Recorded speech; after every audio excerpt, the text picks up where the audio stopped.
दुनिया के बहुत से देश अपनी सैन्य शक्ति का बखान करते हैं, लेकिन जरूरी नहीं कि उन सबकी सेनाएं सच में महाशक्तिशाली हों। जहां कुछ देश अपनी बड़ी सेनाओं का खर्च नहीं उठाना चाहते, वहीं कुछ अपनी धरती पे किसी भी सैन्य बल की मौजूदगी के खिलाफ होते हैं और इसके नतीजे अक्सर लोगों को हैरान कर देते हैं। तो दुनिया के किन देशों की सेनाएं सबसे कमजोर हैं, आइए मिलकर पता करते हैं।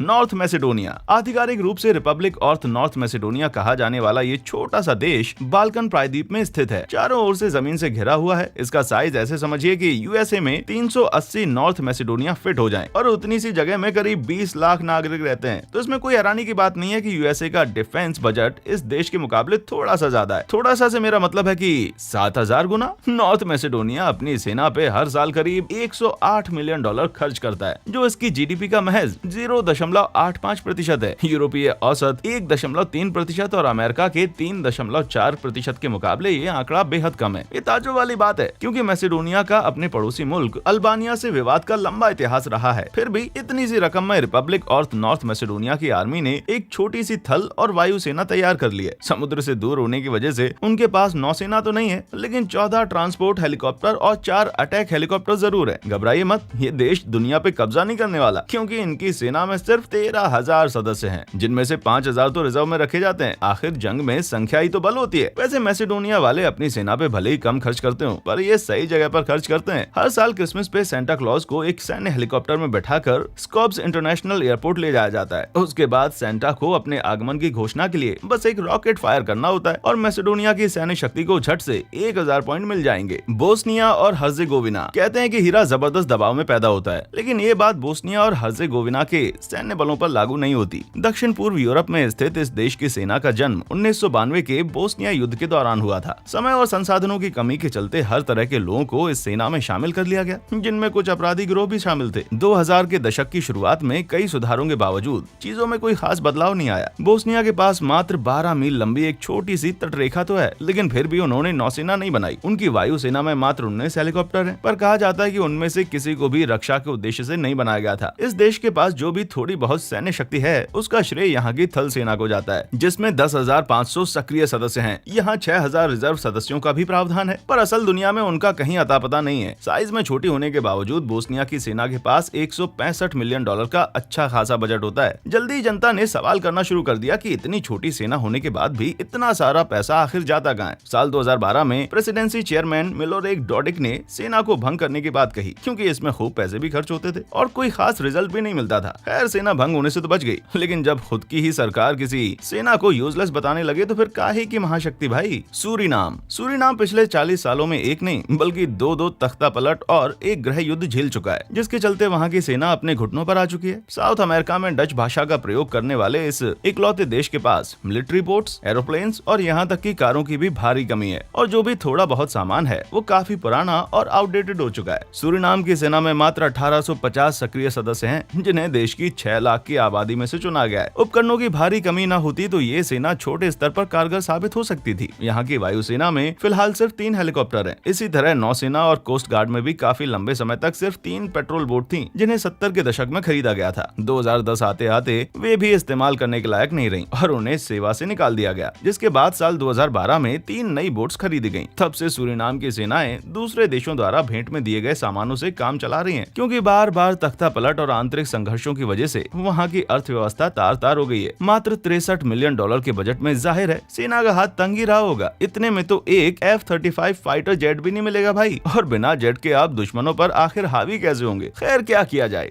तब तक दफ्ती के कटआउट से ही जहाज बनाकर काम चलाइए। सोमालिया। 1991 में सरकार का तख्ता पलट किए जाने के बाद से अफ्रीकी देश सोमालिया लगातार गृह युद्ध की चपेट में रहा है। ये तो आप जानते ही हैं कि ऐसी परिस्थितियों में एक सेना संगठित करना कोई आसान काम नहीं है। वैसे तो सोमालिया की आधिकारिक सेना में 20,000 से ज्यादा सक्रिय सदस्य हैं, लेकिन ये संख्या देश की 1.5 करोड़ आबादी के सामने कुछ भी नहीं है। इसका नतीजा ये होता है कि सेना के 100 आर्म्ड व्हीकल और 10 टैंक्स देश की सीमाओं की रक्षा करने के बजाय नागरिकों द्वारा खड़ी की गई समस्याओं से जूझते रहते हैं। बताने की जरूरत नहीं है कि अगर ऐसे में कोई दूसरा देश सोमालिया पर हमला कर दे तो बड़ी दिक्कत हो जाएगी। अफ्रीकी मुख्य भूमि पर स्थित देशों में सबसे लंबी तटरेखा होने के बावजूद 2012 तक सोमालिया की नौसेना का वजूद ना के बराबर था, क्योंकि भीषण गृह युद्ध ने देश के लगभग सभी संस्थानों को को तबाह कर दिया था। तब यूएई ने आगे आकर सोमालिया की नौसेना को पैसे मुहैया कराने का फैसला किया, लेकिन विदेशी मदद के बाद भी सोमालिया का रक्षा बजट महज 62.2 मिलियन डॉलर है। तुलना के लिए बता दें कि यूएसए का रक्षा बजट सोमालिया के बजट का 12,000 गुना या 750 अरब डॉलर है। पता है, अमेरिका में हर चीज कुछ ज्यादा ही बड़ी होती है, लेकिन ये आंकड़ा फिर भी बहुत ज्यादा है। भूटान, आधिकारिक रूप से किंगडम ऑफ भूटान कहा जाने वाला ये छोटा सा दक्षिण एशियाई देश अपनी सैन्य शक्ति के लिए नहीं बल्कि बौद्ध भिक्षुओं और मठों के लिए जाना जाता है। ये अलग बात है कि दोनों का हुलिया उतना ही दिलचस्प है। चारों ओर जमीन से घिरा हुआ 15,000 वर्ग मील क्षेत्रफल वाला ये देश अमेरिका के मैरीलैंड राज्य से भी छोटा है और वहाँ की सेना में सिर्फ 7,000 सदस्य हैं। तट रेखा न होने की वजह से नौसेना का तो सवाल ही नहीं उठता। पर भूटान को टैंकों की जरूरत कभी नहीं पड़ी। हालांकि शांति बनाए रखने के लिए उनके पास 2 हेलीकॉप्टर और 27 आर्म्ड व्हीकल हैं। और 2010 में जब भूटान ने अपने इतिहास का पहला युद्ध लड़ा तो वे बहुत काम आए। पड़ोस में स्थित भारत में बेस्ड अलगाववादियों के एक छोटे से समूह से लड़ते वक्त इनकी सेना में सिर्फ 6,000 लोग थे,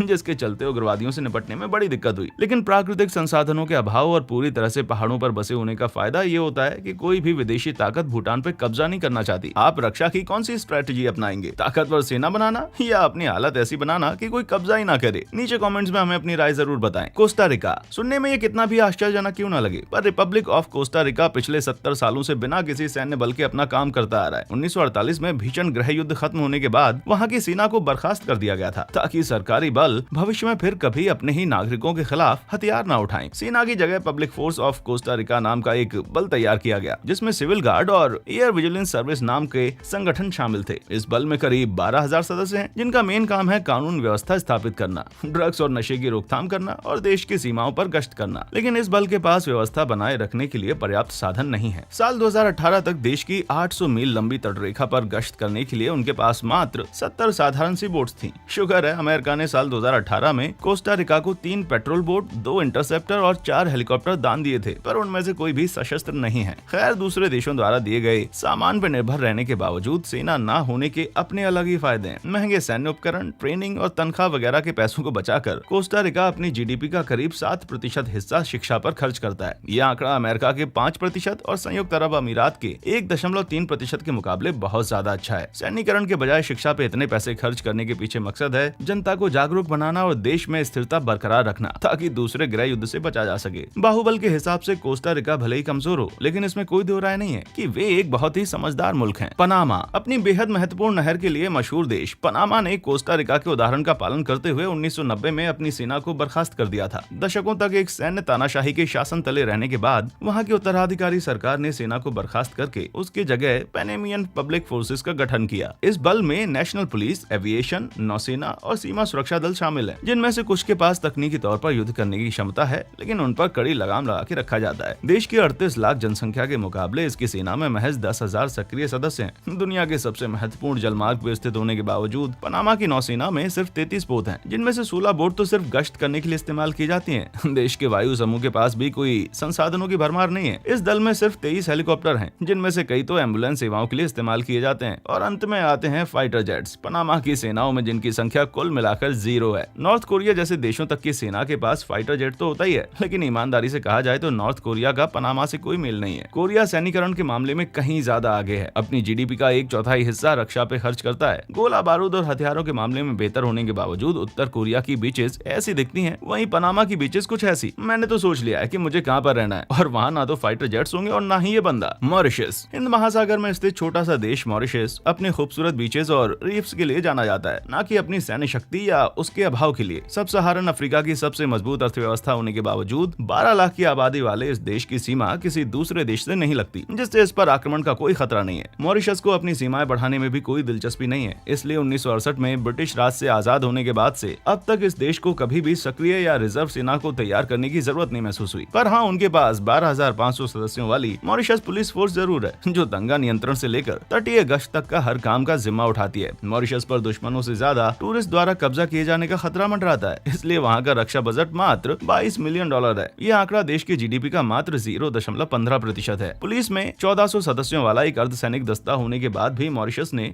सिर्फ 6 पुलिस ट्रांसपोर्ट हेलीकॉप्टर और 3 पेट्रोल बोट्स में पैसा इन्वेस्ट किया है। कोस्ट गार्ड को ही मॉरिशस की नौसेना समझ लीजिए, जिसमें मात्र 15 पेट्रोल और स्ट्राइक बोट हैं। इनमें से कई बोट्स तो यूएसए ने गिफ्ट की थी। तो आराम से रहिए, मॉरिशस दुनिया पे कब्जा नहीं करने वाला भाई। वैसे जान लीजिए कि उनके पास 4 रॉकेट लॉन्चर और 2 मोटार भी हैं, सो अकेले ही तख्ता पलट करने ना पहुंच जाइएगा। मैं बताऊं आपके लिए सबसे सेफ क्या रहेगा? लाइक और सब्सक्राइब बटन पे हमला कर दीजिए और इन्हें कस के हिट कीजिए। काम हो जाए तो इसे आप अपनी सबसे जबरदस्त जीत में गिन सकते हैं। Iceland North Atlantic Treaty Organization या NATO सैन्य गठबंधन का हिस्सा होने के बावजूद आइसलैंड के पास 1800 के दशक के बाद से कभी भी सक्रिय रिजर्व सेना नहीं रही। ये शांति प्रिय देश बहुत ही धनवान है और पैसे और मैन पावर से नेटो की मदद करता है, इसलिए आइसलैंड की धरती पर आपको सैनिक मार्च कभी नहीं दिखेगा। इस मदद के बदले नेटो आइसलैंड को सैनिक मुहैया करवाता है जिनकी ड्यूटी समय समय पर बदलती रहती है। सो आइसलैंड में नजर आने वाले सभी सैनिक बंदूकधारी मेहमानों से ज्यादा कुछ भी नहीं है। इस वजह से आइसलैंड का रक्षा बजट बहुत ही कम होता है। देश की 25.88 अरब डॉलर की GDP का मात्र 0.07%। इस अदनी सी रकम का ज्यादातर हिस्सा कोस्ट गार्ड पे खर्च होता है, जो कि 120 सदस्यों से बनी हुई एक छोटी सी संस्था है। फिर भी कोस्ट गार्ड आइसलैंड के समुद्री हितों की रक्षा के लिए बेहद महत्वपूर्ण है, क्योंकि देश की अर्थव्यवस्था का एक बड़ा हिस्सा समुद्र से प्राप्त मछलियों पर निर्भर होता है। इसके महत्व को इस बात से समझा जा सकता है कि टापू के शांति प्रिय लोग 50 और 60 और 70 के दशक में मछली पकड़ने के विवादित इलाकों को लेकर ब्रिटेन से शीत युद्ध लड़ चुके हैं। युद्ध का मतलब ये नहीं कि दोनों देश आपस में लड़ गए। आइसलैंड की जीत एक राजनीतिक जीत थी, क्योंकि बात अगर मारपीट पे आती तो इस छोटे से टापू की सूक्ष्म नौसेना या कोस्ट गार्ड पानी के बाहर किसी कबाड़ खाने में पड़े होते। लग्जमबर्ग जमीन से घिरा नन्हा सा देश लग्जमबर्ग यूरोप में फ्रांस, जर्मनी और बेल्जियम से सीमाएं बनाता है। भले ये देश एक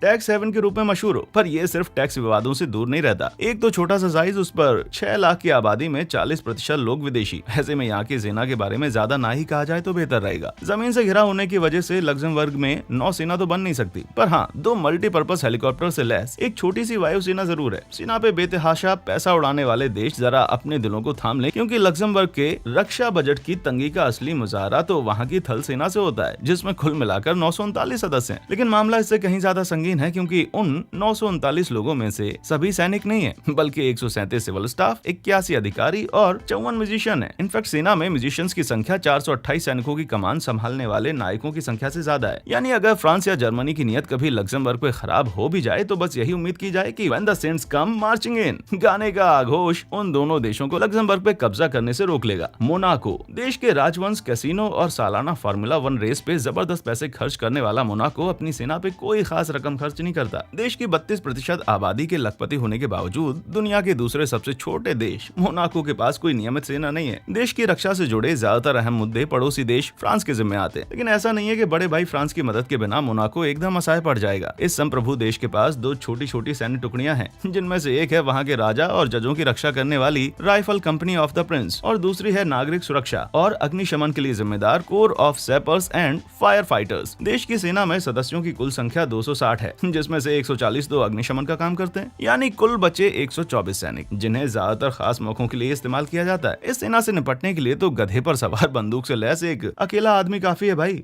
आपको बता दें कि मोनाको की सेना की सबसे बड़ी कमी छोटा आकार नहीं, बल्कि सैनिकों की अजीब से दिखने वाली यूनिफॉर्म है। वैसे इससे भी बुरी यूनिफॉर्म है दुनिया में। यकीन ना हो तो वेटिकन के स्विस गार्ड या ईरानी सेना की ये कैमो परेड ही देख लीजिए। ऐसी ड्रेस से अच्छा तो ये रहेगा कि कोई भी सेना ना ही बनाए। वीडियो देखने के बाद आपकी क्या राय है? क्या देश की रक्षा के लिए एक बड़ी सी सेना का होना जरूरी है? अपना जवाब हमें नीचे कमेंट्स में जरूर लिखें। हमारा चैनल देखने के लिए आपका बहुत बहुत शुक्रिया।